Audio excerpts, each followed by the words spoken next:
Assalamualaikum warahmatullahi wabarakatuh. Baik teman-teman, selamat datang di video pembelajaran Bahasa Indonesia kelompok 10 dengan tema materi yaitu interjeksi dan artikula serta partikel penegas. Oke, langsung saja kita masuk ke materi yang pertama. Materi yang pertama yaitu interjeksi. Interjeksi adalah kata tugas yang mengungkapkan rasa hati pembicara atau disebut juga kata seru. Untuk mengungkapkan rasa hati seperti rasa kagum, sedih, heran, dan jijik. Contohnya nih, aduh cantik sekali kamu malam ini. Nah, interjeksi biasanya dipakai di awal kalimat dan di dalam tulisan interjeksi itu diikuti oleh tanda koma. Umumnya, interjeksi lebih bersifat tidak formal. Menurut perasaan yang diungkapkan, bentuk interjeksi dapat dikelompokkan menjadi 10. Yang pertama yaitu interjeksi kejijikan, terdiri dari bah, cih, cis, ih, atau idih. Contohnya salah satu nih, ih gigimu sudah ompong. Yang kedua, interjeksi kekesalan, antara lain brengsek, sialan, buset, keparat. Contohnya, brengsek, sudah malat nuntut gaji tinggi pula. Yang ketiga, interjeksi kekaguman atau kepuasan, antara lain aduhai, amboy, asik. Contohnya nih, asyik, nikmatnya kita duduk di pantai seperti ini. Yang keempat, ada interjeksi kesyukuran, antara lain syukur, alhamdulillah. Contohnya, alhamdulillah anak saya semuanya naik kelas. Yang kelima, ada interjeksi harapan, insya Allah. Contohnya, insya Allah saya akan datang ke pesta perkawinanmu. Yang keenam, ada interjeksi keheranan seperti aduh, ai, lo, duilah, dan masih banyak lagi. Contohnya ada aduh kalau begini bisa rusak acara kita. Nah, yang ketujuh, interjeksi kekagetan. Ada astaga, astagfirullah, dan masya Allah. Contohnya, masya Allah anak sekecil itu mampu meraih juara. Dan yang kedelapan ada interjeksi ajakan. Contoh ada ayo, mari. Nah, contohnya ayo kita pergi sekarang. Yang kesembilan ada interjeksi panggilan. Ada hai, he, halo. Contohnya, hai, kapan kamu datang? Nah, yang terakhir ada interjeksi simpulan yang terdiri dari nah, cuma satu ya. Contohnya, nah bersyukurlah kita karena musibah itu sudah lewat. Artikula. Artikula adalah kata tugas yang membatasi makna nomina. Dalam bahasa Indonesia, ada kelompok artikula. Yang pertama yang bersifat gelar, yang kedua yang mengacu pada makna kelompok, dan yang ketiga yang menominalkan. Yang pertama, artikula yang bersifat gelar.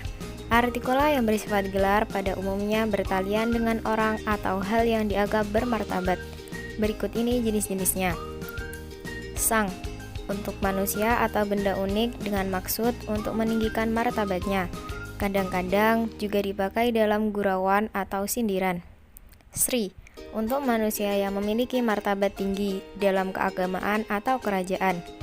Hang, untuk laki-laki yang dihormati dan pemakaiannya terbatas pada nama tokoh dalam cerita sastra lama. Dang, untuk wanita yang dihormati dan pemakaiannya terbatas pada nama tokoh dalam cerita sastra lama. Artikula yang mengacu pada makna kelompok. Artikula yang mengacu pada makna kelompok atau makna kolektif adalah para. Karena artikula itu mengisyaratkan ketaktunggalan. Nomina yang diiringinya tidak dinyatakan dalam bentuk kata ulang. Jadi, untuk menyatakan kelompok guru sebagai kesatuan, bentuk yang dipakai adalah para guru dan bukan para guru-guru.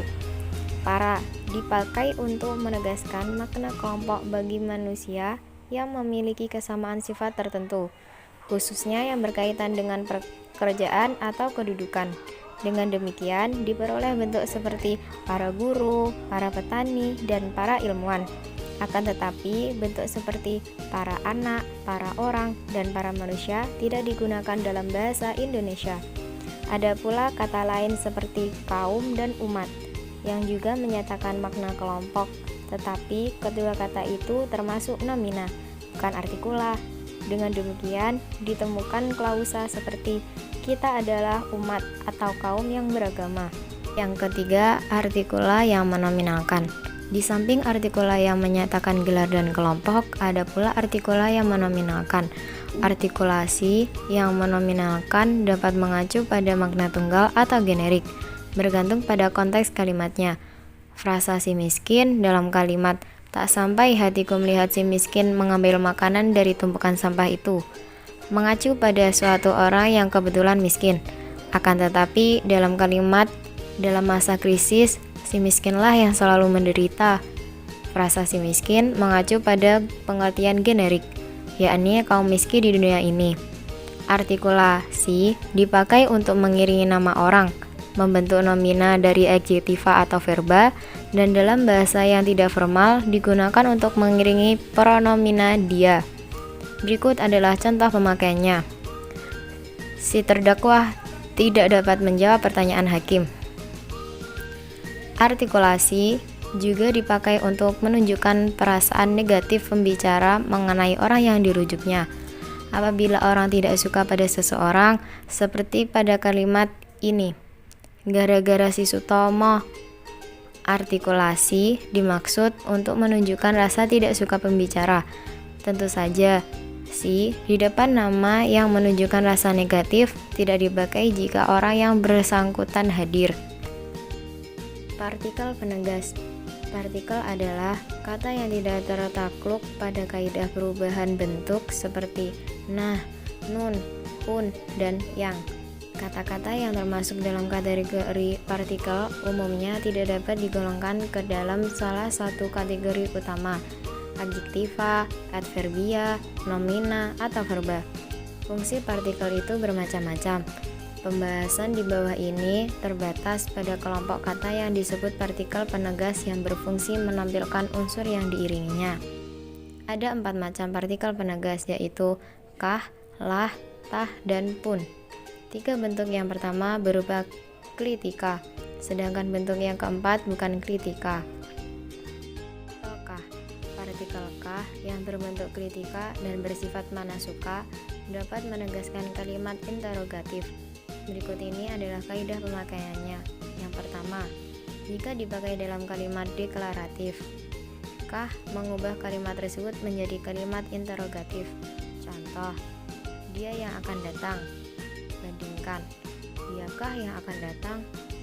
Yang kedua, jika dalam kalimat interrogatif sudah ada kata tanya seperti apa, bagaimana, dan kemana. Partikel tah. Partikel tah yang juga berbentuk kritika dipakai dalam kalimat interrogatif, tetapi penanya sebenarnya tidak mengharapkan jawaban. Ia seolah-olah hanya bertanya kepada diri sendiri karena keheranan. Partikel tah sering dipakai dalam sastra lama, tetapi sekarang tidak lagi. Contoh, apatah artinya hidup ini tanpa engkau? Yang ketiga, jika dalam kalimat tidak ada kata tanya, tetapi intonasinya adalah intonasi interrogatif, kah akan memperjelas kalimat itu sebagai kalimat interrogatif. Kadang-kadang urutan katanya dibalik. Contoh, akan datang dia nanti malam. Bandingkan, akan datangkah dia nanti malam? Partikel lah.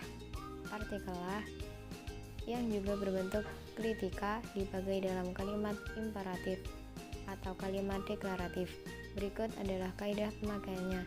Yang pertama, dalam kalimat imperatif, lah dipakai untuk menghaluskan nada perintah yang terkandung dalam kalimat itu. Contoh, bawa mobil ini ke bengkel besok pagi. Bandingkan, bawalah mobil ini ke bengkel besok pagi. Yang kedua, dalam kalimat deklaratif, lah dipakai untuk memberikan ketegasan. Contoh, ini gerakan pembaruan. Bandingkan, inilah gerakan pembaruan. Dari pemakaian partikel lah pada contoh di atas, tampak bahwa partikel itu cenderung diletakkan pada predikat kalimat.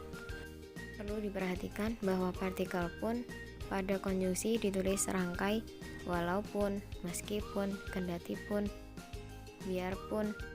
Bedakan ejaan itu dengan ejaan-ejaan berikut. Mereka pun, makan pun, itu pun, ini pun. Yang kedua, dengan arti yang sama seperti pada bagian pertama. Pun sering pula dipakai bersama lah untuk menandakan perbuatan atau proses mulai berlaku atau mulai terjadi. Contoh, tidak lama kemudian hujan pun turunlah dengan derasnya. Oke, teman-teman, demikian penjelasan mengenai materi interjeksi dan artikula serta partikel penegas. Semoga dapat membantu teman-teman sekalian. Salah hilaf mohon maaf. Sekian dan terima kasih. Wassalamualaikum warahmatullahi wabarakatuh.